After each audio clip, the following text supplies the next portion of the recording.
Super Crack Estrella presenta Los gnomos de Zurich y el engaño extraterrestre, parte del final de los tiempos. En una ocasión alguien me contó que el mismísimo Satanás vivía en Zurich. Me contó que todos los hoteles, en las plantas más altas siempre hay una zona reservada para él. Algo que ya no mostraron películas como El abogado del diablo, El día de la bestia, o Abre los ojos, con esas escenas en las azoteas. ¿Piensas que eso es ficción? Pues créeme, no lo es. La pequeña ciudad de Zurich marcará el engaño extraterrestre, parte del final de los tiempos.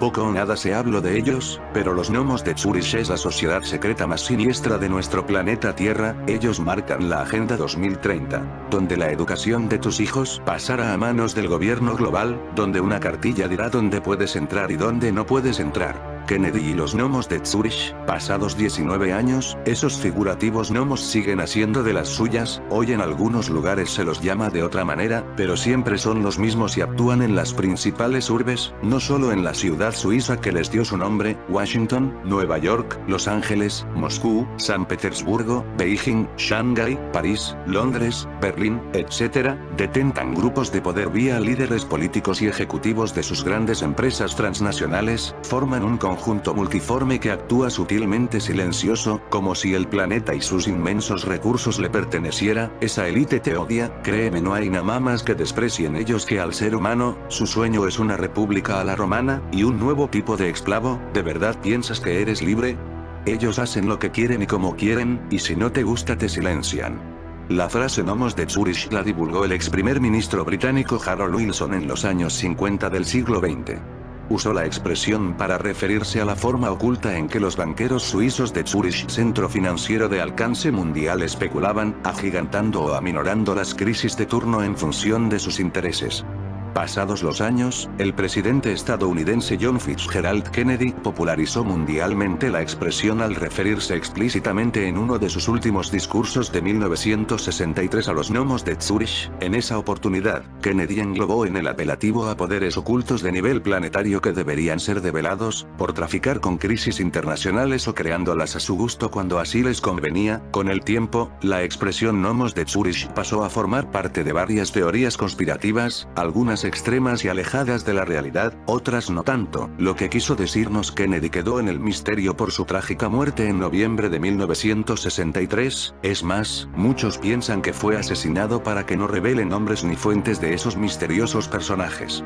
Por supuesto, estos son los mismos que participan cada 28 años en el Festival de la Bestia, que yo en mi canal tanto he denunciado. Cuando cae la noche, un siniestro mundo acontece, en las sombras se oculta siempre el mal. Yo alguna vez conocí de todo esto, pero me aparté hace tanto tiempo que ya me cuesta recordar. En este siniestro mundo los linajes y las reencarnaciones son muy importantes, aunque no lo creas, todos tenemos muchos más años de lo que dice nuestro documento, todos somos más viejos, algunos más que otros, el tiempo no es lineal y esta élite lo sabe. El 20 de enero de 1960, el general Dwight Eisenhower, al dejar el mando presidencial, justamente en manos de Kennedy, durante su discurso de despedida acusó a un complejo industrial militar de conspirar y manipular la economía. Esos poderosos eran sin duda parte de los gnomos de Zurich, élite privilegiada que controla los resortes que generan guerras, amén de otros factores geopolíticos y económicos sociales. No es casual que el Serum de Suiza esté aquí en Suiza, una máquina construida para buscar la inmortalidad de ellos, porque eso sí, a estos eso de morir les jode mucho. Y podemos pasar en el presente a otra grave crisis planetaria que nos acosa. El COVID-19, hasta el momento, no se puede afirmar 100% que el coronavirus se desarrolló autónomamente o si fue gestado en laboratorio, tampoco se puede afirmar por completo que nació en China. Otros dicen que fue trasladado allí y, en fin, hasta que no se sepa la verdad verdadera, si eso ocurre algún día, solo podemos especular que todo lo gestado y por gestarse viene de la mano de los gnomos de Zurich, tal vez con la idea de recomponer el orden mundial una vez se mitigue la pandemia. Teoría conspirativa, sin duda alguna, pero no muy alejada de la realidad y de los días que vendrán en la etapa post-pandemia. Al final, llámense gnomos de Zurich, duendes, capitanes y reyes o como quieran denominarse hoy, reitero que convivimos con empresas y poderosos que regulan aspectos fundamentales del planeta. Los tales gnomos se mueven en función de intereses y potenciales beneficios, reviente quien reviente, caiga quien caiga. Ese grupo de poder planifica procesos al milímetro, desde esta nuestra pequeña tierra periférica y emergente, debemos estar siempre alertas ante las movidas de los gnomos de Zurich, que está visto si existen, no son fábulas.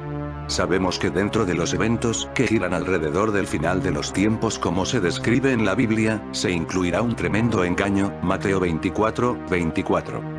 Recientemente, se ha despertado un interés en la teoría de que este engaño incluirá seres extraterrestres de otro planeta, por extraño que parezca, esta teoría conlleva una cierta cantidad de credibilidad desde una perspectiva cristiana, aunque la Biblia no nos dice una sola palabra acerca de si los extraterrestres realmente existen o no, no hay mención de ellos en ninguna parte, la Biblia sí nos habla acerca de visitantes de otro mundo, del mundo espiritual.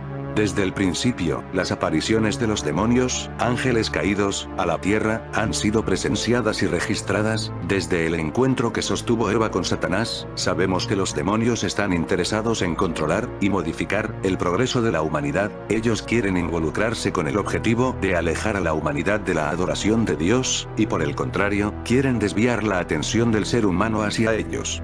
Otro ejemplo notable de su interacción con nosotros se encuentra en Génesis 6:4, con la llegada de los hijos de Dios. Este pasaje declara que estos seres poderosos habían tenido relaciones sexuales con mujeres y produjeron una superraza conocida como los Nefilim. Hay similitudes sorprendentes entre el relato bíblico y los otros relatos que se encuentran en otras culturas antiguas. La mitología griega, por ejemplo, está llena de historias de titanes y semidioses. Los escritos de los antiguos sumerios mencionan la presencia de los Anunnaki, quienes eran dioses que vinieron del cielo para habitar en la tierra con los hombres. También es interesante observar que los dioses sumerios generalmente venían a ellos en forma de serpientes. Estos relatos, considerados junto con las increíbles cosas creadas por el hombre antiguo, conducen a la teoría de que los demonios, en forma de seres de otro mundo, vinieron a la tierra en algún momento, trayendo sabiduría y conocimiento sorprendente a los hombres y casándose con mujeres, en un intento de alejar a los seres humanos de Dios. De la experiencia de Eva con la serpiente, vemos que los demonios tentarán al hombre con una sabiduría superior con el propósito de atraparlo, puesto que esto es algo en lo cual los hombres son muy susceptibles. ¿Podría el final de los tiempos incluir un engaño similar, en el que los demonios nuevamente se presenten como extraterrestres?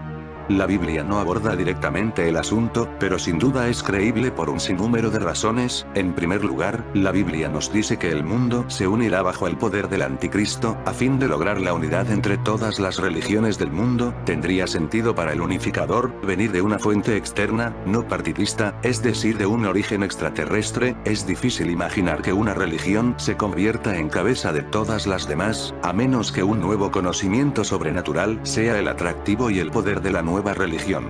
Esto estaría de acuerdo con las últimas decepciones y sería una manera eficaz de engañar a un gran número de personas. En segundo lugar, este engaño demoníaco podría proporcionar una respuesta a la pregunta sobre los orígenes de la Tierra. La teoría científica vigente de que la evolución de la vida en la Tierra fue generada de manera espontánea, no tiene respuesta aún para los inicios de la vida. Incluso si un Big Bang dio inicio al universo, esto no explica qué hizo que el Big Bang ocurriera. Si los extraterrestres vinieran y dieran una explicación acerca de la vida en esta Tierra desde un punto de vista extraterrestre, su explicación sería muy convincente. En tercer lugar, los demonios disfrazados como visitantes extraterrestres, serían capaces de engañar a muchos por medio de señales y maravillas.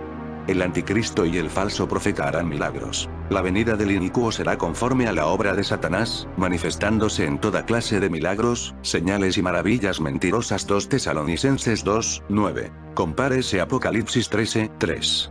Dada toda la atención que se le da a los extraterrestres en los medios de comunicación, sería un asunto muy fácil para las huestes demoníacas el llevar a cabo tal engaño. Muchas películas, libros y programas de televisión tratan la existencia de los extraterrestres como si fuera verdad y se inventan otras apariciones de otro mundo. Más y más personas creen que los extraterrestres existen. Además, por cada película acerca de un alienígena malo, en la que los invasores son enemigos, tales como La Guerra de los Mundos y Señales, probablemente hay 2 películas de alienígenas buenos, que presentan a los visitantes de otros planetas como seres buenos, incluso los presentan como criaturas que ayudan. El día que la Tierra se detuvo, Encuentros cercanos del tercer tipo, El hombre de acero, etc. Tales películas tienen un efecto sobre la conciencia del público. No es que todas las películas sobre extraterrestres sean malas, pero según la teoría que estamos examinando, podrían estar ayudando a moldear la opinión pública para la preparación del fin de los tiempos. Se puede preparar el camino para un engaño satánico de proporciones mundiales. Incluso, si los demonios tienen semejante plan en las obras, no debemos temer, conocemos la verdad, así que no tenemos miedo de la mentira. El Señor ha dicho que Él no nos dejará ni nos abandonará y que nos protegerá. Isaías 41:10. Mateo 10:31. Los demonios y los ángeles no son omnipotentes, ni tampoco son omnipresentes. Además, Dios no nos ha puesto para ira. 1 Tesalonicenses 5:9. Cuando el anticristo aparezca y el engaño demoníaco del mundo tome el control, creemos que la iglesia ya habrá sido raptada. Confiamos en el Señor como nuestro Salvador, Redentor y Protector de nuestras almas. Salmo 9:10. 22:5. La verdad gana al final, y diremos con el apóstol Juan, amén. Sí, ven, Señor Jesús. Apocalipsis 22:20. En Zúrich empezará el engaño extraterrestre, parte del final de los tiempos. Por esta razón ya en este 2021 en Zúrich ocurrió lo que ya marca una agenda que está a punto de ocurrir. Un pasajero a bordo de un vuelo comercial capturó el momento en que la aeronave se acercó a la distancia de impacto de un objeto volador no identificado, OVNI.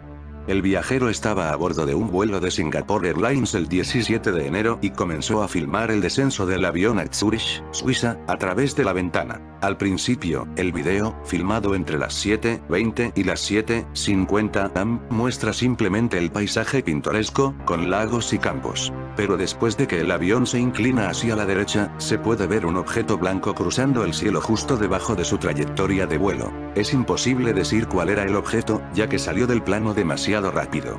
Es el último de una serie de incidentes que involucran casi accidentes entre aviones y objetos.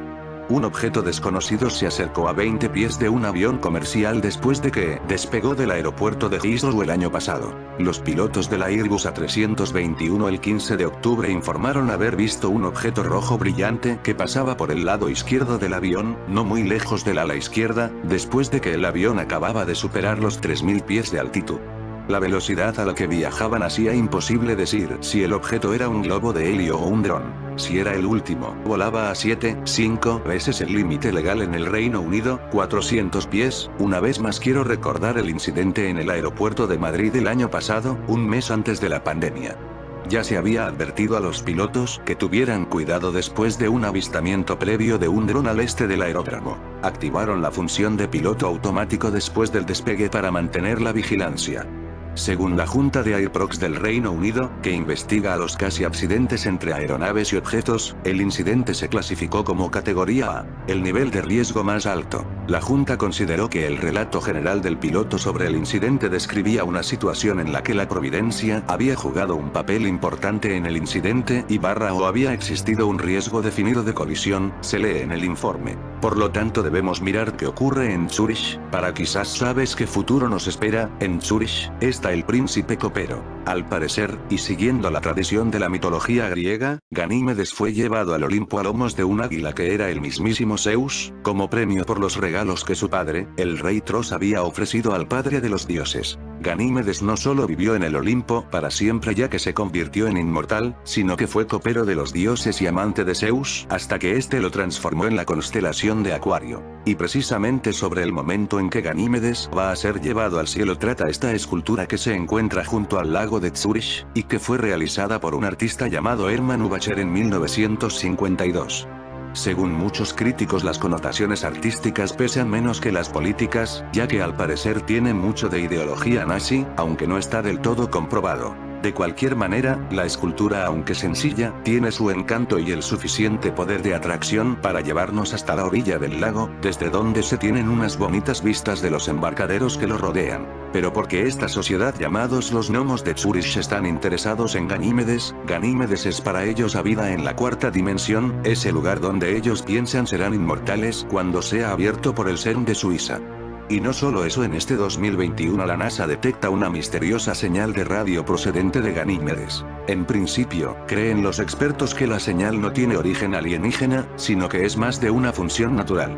algo que ya nos contó una película de forma subliminar titulada The Vast of Night. Ya dediqué un video a esta película donde podemos ver cómo de forma subliminar mete a Satanás y los ovnis con una extraña enfermedad que crea una extraña señal del espacio. Nunca verás una película que te cuente con todo detalles lo que estamos viviendo en estos momentos, quizás por eso es tan poco visible en la plataforma Amazon. El título en mi canal es la película que explica que el virus es una señal extraterrestre y Satanás lo controla del 12 de febrero del 2021, no te pierdas el detalle en esta película. Satanás es la vieja. The Vast of Night es un film estadounidense de corte independiente, inscrito en el género de la ciencia ficción. Está dirigido por el debutante Andrew Patterson, que también escribe el guión bajo el seudónimo de James Montague, junto a Craig W. Sanger. Nos sitúa en los años 50, en un pequeño pueblo de Nuevo México, donde se capta una extraña frecuencia sonora que podría estar relacionada con un fenómeno extraterrestre. Hay que estar atentos cuando relaciona la señal con una extraña enfermedad pulmonar. ¿Te suena? Y repito, lo que vemos en la película es algo que está pasando realmente en este 2021. La extraña señal es una pregunta inevitable y el genial y ya fallecido de Stephen Hawking se la hacía con frecuencia. ¿Por qué la Vía Láctea no está llena de vida? En una de sus muchas conferencias, titulada La vida en el universo y cuyo texto íntegro aparece en su página web, Hawking presentaba la cuestión de esta forma: me gustaría especular un poco sobre el desarrollo de la vida en el universo y, en particular, sobre el desarrollo de la vida inteligente. Incluiré en ella a la raza humana, aunque una buena parte de su comportamiento a lo largo de la historia ha sido bastante estúpido y no ha ido dirigido a favorecer la supervivencia de la especie. El científico arrancaba su razonamiento preguntándose por la probabilidad de que la vida exista en otros lugares del universo y, de ser así, cómo podría desarrollarse, tanto en el presente como en el futuro. Pues el asunto se pone otra vez en primer plano, porque la sonda de la misión Juno de la NASA ha detectado por primera vez una señal de radio que procede de Ganímedes, una de las lunas de Júpiter. Patrick Wiggins, uno de los embajadores de la agencia estadounidense en el estado de Utah, declaró que la señal no tiene origen alienígena, afirmando que es más de una función natural, aunque no es para que nos digan la verdad. La señal fue registrada durante solo 5 segundos, mientras el aparato se estaba desplazando a una velocidad de 50 km por segundo por la región polar de Júpiter, donde las líneas de su campo magnético se conectan con Ganímedes. Medios locales recogen que el fenómeno fue provocado por electrones que oscilan a un ritmo menor del que giran, lo que provoca que amplifiquen ondas de radio muy rápidamente. La sonda fue lanzada el 5 de agosto de 2011 y entró en la órbita de Júpiter el 4 de julio de 2016 para estudiar la formación y el desarrollo del planeta. Juno observará la gravedad y campos magnéticos de Júpiter, dinámica atmosférica y composición y evolución. El gigantesco Ganímedes. La gigante y esplendorosa Ganímedes, la luna más grande de Júpiter, posee la peculiaridad de mostrar dimensiones incluso mayores que algunos planetas del sistema solar, de no ser porque no gira alrededor del Sol sino del gigante gaseoso, podríamos considerarlo otro planeta más, pero hasta entonces, no dejará de ser un satélite natural. ¿A qué distancia de Júpiter está Ganímedes? Desde Júpiter, Ganímedes se encuentra a 1070 millones de kilómetros y su orden dentro del sistema de lunas del planeta es el séptimo. Para dar una órbita completa alrededor del gigante gaseoso necesita aproximadamente unos 7 días. La atmósfera de Ganímedes. La atmósfera de Ganímedes tiene muy poca cantidad de oxígeno, factor que atenta contra el origen de la vida. Por otro lado, al igual que la Tierra y Júpiter, posee un tipo de evento atmosférico llamado magnetosfera, un escudo magnético que desvía el viento solar y las partículas cargadas de energía que de allí provienen. Zurich está en Suiza, y en Suiza está el CERN. De entre todas las especulaciones y teorías conspiranoicas que rodean el gran colisionador, destaca la relacionada con su ubicación en Saint-Denis-Pouilly, una comuna francesa en la región de Ródano-Alpes. Muchos apuntan a que el lugar escogido no es casual, debido a que Pouilly viene del latín Apogeacum y se cree que en la época romana existía en ese lugar un templo en honor a Apolo con una puerta de entrada al inframundo. Cabe destacar que apogimio o apogeo vienen del latín que significa destruir. Los líderes religiosos y teólogos de distintas denominaciones cristianas establecieron una conexión con un verso sacado del libro de Apocalipsis, 9, 1, 2, 11, que hace referencia al nombre Apogeon. El versículo dice: a él se le dio la llave del pozo del abismo, y él abrió el pozo del abismo, y tienen por rey sobre ellos al ángel del abismo, cuyo nombre en hebreo es Abadón, y en griego Apolión. Aunque la mayoría de las compañías evitan cualquier conexión con la religión y el mundo espiritual, el Serna ha escogido como mascota a un dios hindú. Justo a las afueras del edificio se encuentra una antigua estatua de Shiva, diosa hindú de la destrucción y la muerte antigua, comparada por algunos teólogos con el dios Apollón ya mencionado anteriormente. Los físicos esperan construir finalmente aceleradores más grandes que producirían colisiones con aún más energía que el LHC, lo que podría permitirles descubrir nuevas partículas y comprender mejor la materia oscura. La propuesta colisionador internacional lineal, por ejemplo, sería de más de 20 millas de largo, con un par de aceleradores uno frente al otro en línea recta, en lugar del diseño del anillo familiar del LHC y otros aceleradores. Todavía está pendiente, pero podría ser construido en Japón. Entonces, ¿qué vamos a hacer con todo esto? ¿Están los científicos europeos jugando con fuerzas oscuras? Esperemos no obtener una respuesta definitiva a esta pregunta en mucho tiempo. Puede que no nos guste la respuesta, y por supuesto, el mundo científico no tiene planes de parar aquí. Y en este punto hay planes para tener un colisionador de partículas aún más grande y en funcionamiento para el 2026. Para algunos todo esto da mucho de qué hablar y para otros solo forma parte de un sinfín de coincidencias que forman parte de nuestro repertorio diario, pero todo esto ya queda al criterio de los suscriptores del canal. El Vaticano y los gnomos de Zurich. ¿Imaginas al Vaticano hablando de dioses? Pues esto ocurrió en el 2012, y que muchas de las cosas que nos ocurren en este presente y su pandemia tiene que ver por no escuchar cosas que se dijeron en el pasado. El Vaticano hablando de dioses y no de Dios, así nos va en el presente. El diario oficioso del Vaticano, l'Osservatore Romano, publicó en el año 2012 una dura crítica a la última película del director Ridley Scott, Prometheus. En ella, el periódico Vaticano advertía de que es una mala cosa desafiar a los dioses y señalaba que la película manejaba mal las delicadas cuestiones planteadas por la eterna batalla entre el bien y el mal. Estos duros comentarios dan lugar a la siguiente pregunta: ¿marca de algún modo la ciencia ficción tendencias en las religiones? Prometheus es en la última película de Ridley Scott una nave espacial que viaja por el universo buscando el origen de la humanidad. Según la nota de las agencias de prensa, primero fue el Código Da Vinci, luego Avatar, ahora también Prometheus. Esta película, considerada una secuela de Alien, el octavo pasajero, es el último objetivo de las críticas del Osservatore Romano, el periódico oficial del Vaticano, que carga duramente contra la cinta de Ridley Scott y advierte que es una mala idea desafiar a los dioses.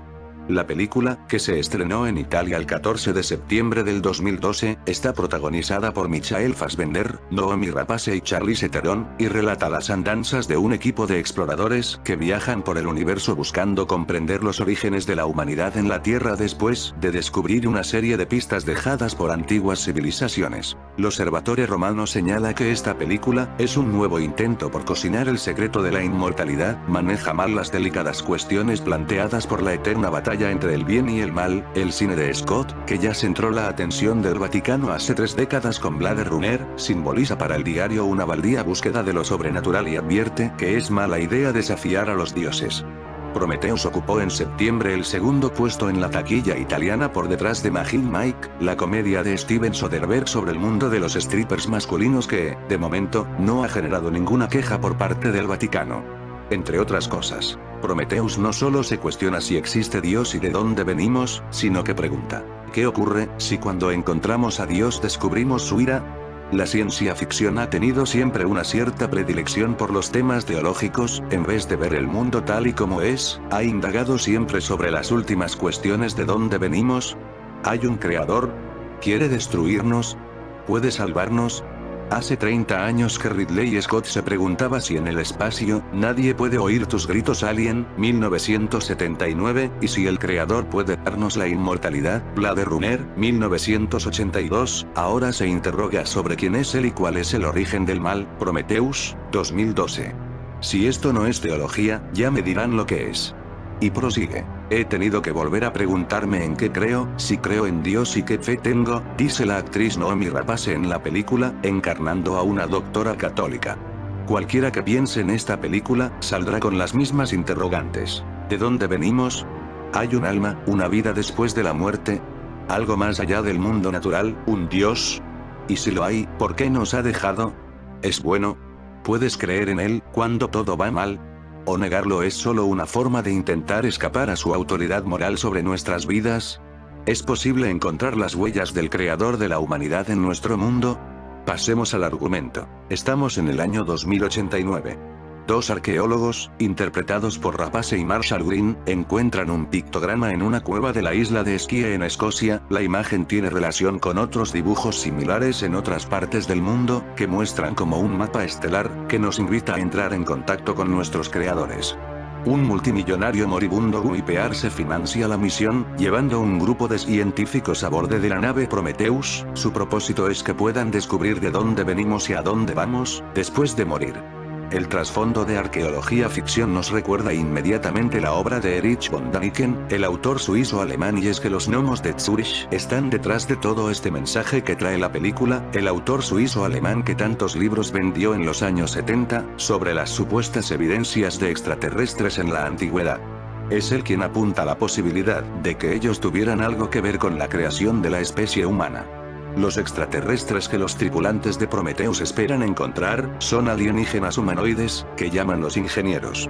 Según Protestante Digital, la película plantea, por lo tanto, un tema tabú en círculos científicos, como es el del diseño inteligente, llegando a hacer incluso bromas sobre Darwin. En una entrevista con un diario de Filadelfia, el director británico se apresura a declarar que no tiene nada en contra del darwinismo, pero que fue monaguillo en la iglesia y cantaba en el coro. Scott se sitúa así entre la ciencia y la religión. Los foros de internet están llenos de debates entre cristianos y ateos sobre la película, pero esta es una historia abierta, sin conclusiones.